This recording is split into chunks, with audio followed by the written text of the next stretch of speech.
დღეს დილიდან გურჯაანში ბენზინ-გასამართი სადგურების დიდი ნაწილი არ მუშაობს. ოპერატორები მიზეზად ელექტროენერგიის პრობლემას ასახელებენ, თუმცა როგორც მეცხრე არხმა გაარკვია, ტენი გურჯაანის რაიონს დღეს უწყვეტ რეჟიმში მიეწოდება.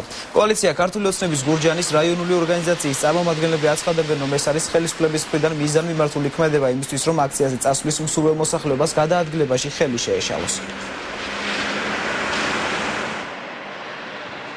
სამი ფაზა გვინდა და აქედან ორი გვაქვს, ერთი არა გვაქვს. გამორთულია შოკი. აი ეს ჩვიმარას დაიწყო შენი ჩაქა. და მიმართეთ რომ გაეკეთებინა ვინმე? დღეს კი რა, აბა რა ვიცი, ვინ გააკეთებს. თანაწვიებს ვინ ავასწრებს. ჩვენ რატომ არ მიმართეთ? შოკი არა, ორი ფაზა.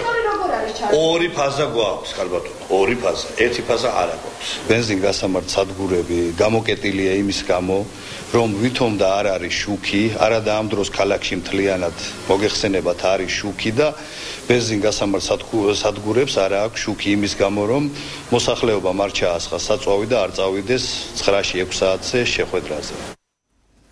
თელავის აქციას უერთდებიან წნორის რაიონის მცხოვრებლებიც, ქართული ოცნების ადგილობრივ ოფისთან მხარდამჭერები ათობით სამოშტო ტაქსით და კერძო ავტომობილებით იყვნენ შეკრებილები.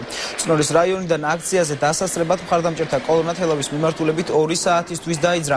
ისინი ოცნების აქციას დაახლოებით 5 საათისთვის შეუერთდებიან. ადგილობრივები ამბობენ, რომ თელავში წასვლა ბევრს უნდოდა, თუმცა ისინი დააშინეს.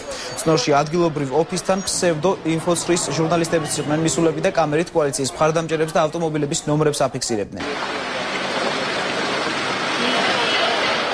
Vamos de